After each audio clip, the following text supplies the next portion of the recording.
Bem-vindos a mais um OAB Nacional Entrevistas. Hoje vamos falar sobre um tema que afeta a vida de milhões de brasileiros, que são os precatórios. Quando você, cidadão, fica devendo um imposto, deixa de pagar aquela taxa do seu carro, pode ter o veículo apreendido, vai ser inscrito em algum cadastro de inadimplentes. Agora, quando o Estado está devendo, é bom cuidar da saúde, fazer exercício, porque vai ser um longo prazo até que essa dívida seja paga. Para falar sobre o tema, estamos com dois especialistas no assunto. O presidente da Comissão Especial de Precatórios da OAB Nacional, o Dr. Marco Antônio Inocente, e o Dr. Telmo Schor, da Comissão de Precatórios da OAB do Rio Grande do Sul. Doutores, queria começar o seguinte, explica um pouquinho para a gente o que são precatórios, como eles surgem. Precatório nada mais é do que a forma de execução de uma condenação imposta pelo Poder Judiciário contra o Poder Público. Os particulares são cobrados pela Justiça para efetuar o pagamento. Quando é o Poder Público, ele é instado não a efetuar o pagamento, mas ordenar os credores por uma fila dentro do exercício anual para que elas sejam pagas no exercício financeiro seguinte aquele em que a despesa foi orçada. E o precatório nada mais é do que isso, é uma requisição efetuada pelo Poder Judiciário ao Poder Executivo solicitando o orçamento e o pagamento daquela quantia que foi condenada. Para o nosso telespectador entender, que tipo de situação pode gerar um precatório?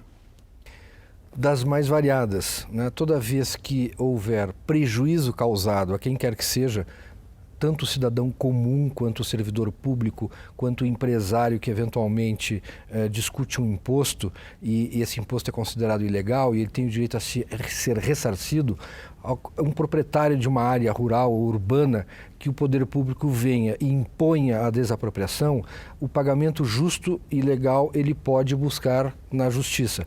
O servidor público pode buscar diferenças de seus salários na justiça. O desapropriado, né, conforme eu falei. A condenação judicial vai acarretar... No caso do desapropriado, pode, se o Estado oferece um valor, mas ele fala, não, isso não está certo, vai na justiça e contesta. O valor não é justo, o valor ficou abaixo daquilo que eu tenho como sendo o certo, o correto em receber. Essa diferenciação ele pode buscar na justiça. Se houver condenação, vai gerar, naquilo que o Dr. Marco referiu, vai ser expedido uma requisição para que entre no orçamento e, via de regra, para o ano subsequente. Ocorre que os estados, os municípios, desobedecem, descumprem, inobservam essa requisição e simplesmente não pagam. Agora, é uma situação até um pouco estranha. Até isso que estávamos comentando aqui no começo, quando a gente deve ao Estado, é uma situação bastante clara. Você tem até o dia tal para pagar, passou dali, vai gerar multa, juros e acaba sendo escrito em alguma lista de dívida. Por quê? Como é que o Estado consegue simplesmente não pagar? Existe um regramento constitucional que disciplina essa matéria. E o regramento geral está previsto no artigo 100 da Constituição Federal, que não contém uma sanção efetiva a ponto de impor aos estados, à União, aos estados, ao Distrito Federal e aos municípios sanções efetivas que levem ao implemento dessas obrigações no prazo fixado pela Constituição. Falta alguma ordem final ali, uma sanção mesmo? Falta não só uma sanção, mas uma compreensão do Poder Judiciário de que o simples fato do descumprimento desencadearia uma quantidade de sanções compatíveis com essa agressão que se faz ao cidadão. Por quê? Existem as normas constitucionais, as normas legais, elas não são estanques dentro de cláusulas que não se relacionam com outras cláusulas desse próprio ordenamento jurídico. E é evidente que a todo direito negado, há uma sanção correspondente. Então é evidente, há no ordenamento jurídico diversas sanções em relação a descumprimento de precatórios. Uma delas, que inclusive foi explorada há alguns anos atrás, é a do sequestro dos valores que não são empenhados ou que não são orçados ou que não são realizados, pagos pelas entidades devedoras. Isso vai a ponto de, inclusive, ensejar o sequestro, a intervenção federal nos estados ou estadual nos Sim, municípios. essa possibilidade existe, mas... Prevista na Constituição em caso de descumprimento de decisão judicial. Agora, há uma resistência muito grande em se aplicar uma medida como essa, não é? Há uma resistência muito grande porque essa situação implicaria no afastamento do governador ou do prefeito, né, que é uma autoridade eleita pelo povo para desempenhar aquele mandato. Então, é uma figura que realmente só deve ser cogitada em hipóteses excepcionalíssimas.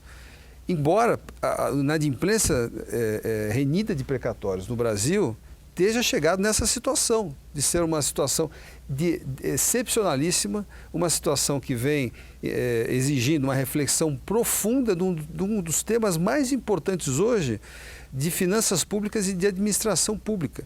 E veja, nós temos hoje uma pleia enorme de decisões judiciais provenientes da mais alta corte do país, obrigando o pagamento desses precatórios sob pena de sanções seríssimas, como o sequestro de rendas, a impossibilidade de realização de convênios com entidades federais, impossibilidade de repasse de recursos, de repasses voluntários da administração federal para estados e municípios inadimplentes. E mesmo assim você tem uma resistência brutal ao cumprimento dessas ordens de pagamento. Inclusive acontece uma situação, estamos aqui, tem mais um minutinho antes de encerrar nosso bloco, queria ver aqui até essa situação. Doutor Telmo, quando a gente vê paulatinamente descumprimento de decisões judiciais, não acaba interferindo até mesmo na imagem do judiciário? Como é que pode se determinar o pagamento se não ser cumprido? A tua pergunta é muito oportuna porque no último evento que houve no Tribunal de Justiça de São Paulo, um evento de encontro sobre precatórias, compareceu lá a convidado o ministro Gilmar Mendes. E ele, por iniciativa própria, declinou que essa questão dos precatórios descumpridos e inobservados se trata talvez da maior vergonha do Poder Judiciário no Brasil. Em função do acúmulo que os estados geraram, e isso por conta de anos de inflação, que na verdade a gente não sabia o que ganhava, não sabia o que gastava, e os estados se habituaram a simplesmente não cumprir. Veio a instituição do Plano Real e estabilidade econômica, e todas as pessoas conseguindo se programar, não se justifica mais que os estados, os prefeitos, os municípios também não se programem para pagar suas dívidas. Né? Há um velho chavão que diz que a banca paga e recebe. Nessa via de duas mãos, em que o Estado, com toda a sua força coercitiva, consegue cobrar, na contramão deveria vir também o Estado também pagar aquilo que deve.